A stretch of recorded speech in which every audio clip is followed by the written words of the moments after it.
ദാമ്പത്യ പ്രശ്നങ്ങളുടെ പേരിൽ ഒരു വ്യക്തി ജീവൻ ഒടുക്കുകയാണെങ്കിൽ ഭാര്യയെ അതിൽ ഉത്തരവാദിയാക്കാൻ കഴിയില്ലെന്ന് ബോംബെ ഹൈക്കോടതി വ്യക്തമാക്കി.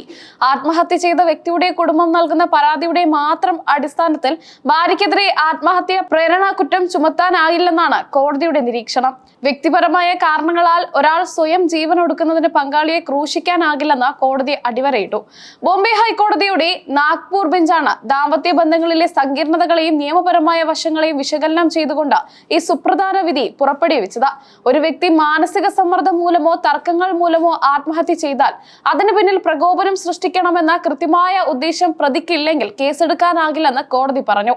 സാധാരണഗതിയിൽ ദാമ്പത്യ ജീവിതത്തിൽ ഉണ്ടാകാറുള്ള ചെറിയ വാക്ക് തർക്കങ്ങളോ അഭിപ്രായ വ്യത്യാസങ്ങളോ അല്ലെങ്കിൽ ഭാര്യ സ്വന്തം വീട്ടിലേക്ക് പിണങ്ങി പോകുന്നതോ ഒന്നും ആത്മഹത്യാ പ്രേരണ എന്ന കുറ്റകൃത്യത്തിന് കീഴിൽ വരില്ല. ഇന്ത്യൻ ശിക്ഷാ നിയമത്തിലെ സെക്ഷൻ 306 പ്രകാരമുള്ള കുറ്റം നിലനിൽക്കണമെങ്കിൽ പ്രതിക്ക് വ്യക്തമായ ഉദ്ദേശം ഉണ്ടായിരിക്കണം. മറ്റൊരാളെ ജീവനൊടുക്കാൻ നിർബന്ധിക്കുകയോ അതിന് പ്രേരിപ്പിക്കുകയോ ചെയ്യുന്ന സാഹചര്യങ്ങളിൽ മാത്രമേ നിയമപരമായ നടപടികൾ സാധ്യമാകൂ. വെറും കുടുംബകലഹങ്ങൾ ആത്മഹത്യയിലേക്ക് നയിച്ചാൽ അത് പ്രകോപനമായി കാണാൻ കഴിയില്ല. ദാമ്പത്യത്തിലെ സ്വാഭാവികമായ ഏറ്റുമുട്ടലുകൾ ക്രിമിനൽ കുറ്റമായി കാണുന്നത് നീതിയല്ലെന്നും കോടതി നിരീക്ഷിച്ചു. 2019 നവംബർ 26 മഹാരാഷ്ട്രയിലെ അമരാവതി ജില്ലയിൽ നടന്ന ഒരു ദാരുണ സംഭവമാണ് ഈ നിയമ പോരാട്ടത്തിന് ആധാരം. ഒരു യുവാവ് ഓടിക്കൊണ്ടിരുന്ന തീവണ്ടിക്ക് മുന്നിൽ ചാടി ജീവൻ ഒടുക്കുകയായിരുന്നു. മകന്റെ മരണത്തെ തുടർന്ന് തകർന്നുപോയ പിതാവ് മരുമകൾക്കെതിരെ ഗുരുതരമായ ആരോപണങ്ങൾ ഉന്നയിച്ച പോലീസിനെ സമീപിച്ചു. മരുമകൾ നിസ്സാരമായ കാര്യങ്ങൾക്ക് മകനുമായി നിരന്തരം വഴക്കിടാറുണ്ടായിരുന്നുവെന്നും അവനെ ശാരീരികമായി ഉപദ്രവിച്ചിരുന്നുവെന്നുമാണ് പിതാവ് പരാതിപ്പെട്ടത്. കൂടാതെ മകനോട് പറയാതെ അവൾ വീട്ടിൽ പോകുമായിരുന്നുവെന്നും ഭർത്താവിനെ കള്ളക്കേസിൽ കൊടുക്കുമെന്ന് നിരന്തരം ഭീഷണിപ്പെടുത്തിയിരുന്നുവെന്നും പരാതിയിൽ പറയുന്നു. ഈ മാനസിക പീഡനം താങ്ങാനാകാതെയാണ് മകൻ ആത്മഹത്യ ചെയ്തതെന്നാണ് പിതാവിന്റെ വാദം. പിതാവിന്റെ പരാതിയുടെ അടിസ്ഥാനത്തിൽ പോലീസ് യുവതിക്കെതിരെ IPC 306 പ്രകാരം ആത്മഹത്യാ പ്രേരണയ്ക്ക് കേസെടുത്തു. ഇതോടെ യുവതി നിയമപരമായ പ്രതിസന്ധിയിലായി. തനിക്കെതിരെ എടുത്ത FIR നിയമവിരുദ്ധമാണെന്നും അത് റദ്ദാക്കണമെന്നും ആവശ്യപ്പെട്ട് യുവതി ഹൈക്കോടതിയെ സമീപിച്ചു. കുടുംബ വഴക്കുകൾ സാധാരണമാണെന്നും താൻ ഭർത്താവിനെ മരിക്കാൻ പ്രേരിപ്പിച്ചിട്ടില്ലെന്നും അവർ കോടതിയിൽ വാദിച്ചു. തുടർ നടപടികൾ സ്റ്റേ ചെയ്യണമെന്ന ഹർജിയിലാണ് കോടതി വിധി പറഞ്ഞത്. ഈ വിഷയം വിശദമായി പരിശോധിച്ച ഹൈക്കോടതി ആത്മഹത്യാ പ്രേരണ കുറ്റം ചുമത്താൻ ആവശ്യമായ ഘടകങ്ങൾ ഈ കേസിൽ ഇല്ലെന്ന് കണ്ടെത്തി. ഒരു വ്യക്തിയെ മരണത്തിലേക്ക് നയിക്കുന്ന തരത്തിലുള്ള സജീവമായ പ്രവർത്തികൾ പ്രതിയുടെ ഭാഗത്തു നിന്നുണ്ടായാൽ മാത്രമേ പ്രേരണാ കുറ്റം നിലനിൽക്കൂ. ഭാരതീയ ന്യായ സംഹിതയിലെ പുതിയ നിയമങ്ങൾ പ്രകാരവും കുറ്റകരമായ ഉദ്ദേശം തെളിയിക്കപ്പെടേണ്ടതുണ്ട്. വെറും ഭീഷണിയോ പിണക്കമോ ആത്മഹത്യ ചെയ്യാനുള്ള നേരിട്ടുള്ള പ്രേരണയെ കണക്കാക്കാൻ കഴിയില്ലെന്ന് ജസ്റ്റിസുമാർ വ്യക്തമാക്കി. ദാമ്പത്യ ജീവിതത്തിൽ പങ്കാളികൾ തമ്മിൽ അസ്വാരസ്യങ്ങൾ ഉണ്ടാകുക സ്വാഭാവികമാണ്. എന്നാൽ സെൻസിറ്റീവായ വ്യക്തികൾ ഇത്തരം സാഹചര്യങ്ങളിൽ കടുത്ത തീരുമാനങ്ങൾ എടുത്തേക്കാം.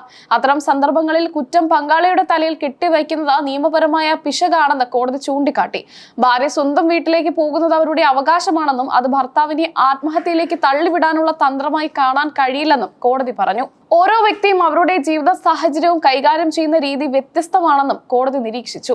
അമരാവതിയിലെ സംഭവത്തിൽ പിതാവ് ഉന്നയിച്ച ആരോപണങ്ങൾ വാസ്തവമാണെങ്കിൽ പോലും അത് ആത്മഹത്യാ പ്രേരണയായി കാണാൻ നിയമപരമായ തെളിവുകളില്ല. മകന്റെ മരണം അത്യന്തം വേദനാജനകമാണെങ്കിലും അതിന്റെ പേരിൽ നിരപരാധിയായ ഒരു സ്ത്രീയെ വേട്ടയാടാൻ കഴിയില്ലെന്ന് കോടതി പറഞ്ഞു. യുവതിയുടെ ഹർജി പൂർണ്ണമായും അംഗീകരിച്ച ഹൈക്കോടതി അവർക്കെതിരെ പോലീസ് രജിസ്റ്റർ ചെയ്ത FIR-ഉം തുടർന്നുണ്ടായ എല്ലാ വിചാരണ നടപടികളും റദ്ദാക്കി. ഇതോടെ വർഷങ്ങൾ നീണ്ട നിയമയുദ്ധത്തിന് അന്ത്യം. സ്ത്രീകളെയും പുരുഷന്മാരെയും ഒരുപോലെ ബാധിക്കുന്ന ഇത്തരം നിയമപ്രശ്നങ്ങളിൽ കോടതിയുടെ നിരീക്ഷണം വലിയ മാറ്റങ്ങൾക്ക് വഴി തെളിയിക്കും. പലപ്പോഴും വൈകാരികമായ പരാതികളിൽ പോലീസ് ധൃതി പിടിച്ച കേസെടുക്കാറുണ്ട്.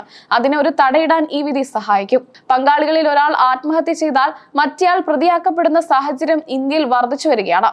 ഇത്തരം കേസുകളിൽ നിയമത്തിന്റെ സൂക്ഷ്മമായ വ്യാഖ്യാനം അത്യാവശ്യമാണെന്ന് നിയമവിദഗ്ധർ അഭിപ്രായപ്പെടുന്നു. കോടതിയുടെ ഈ വിധി കീഴ്ക്കോടതികൾക്ക് ഒരു മാർഗരേഖയായി മാറും. വ്യക്തി സ്വാതന്ത്ര്യത്തെയും ദാമ്പത്യത്തിലെ സുഖാര്യതയും മാനിക്കുന്നതാണ് ഈ വിധിയെന്ന് ഒരു വിഭാഗം അഭിഭാഷകർ വിലയിരുത്തുന്നു.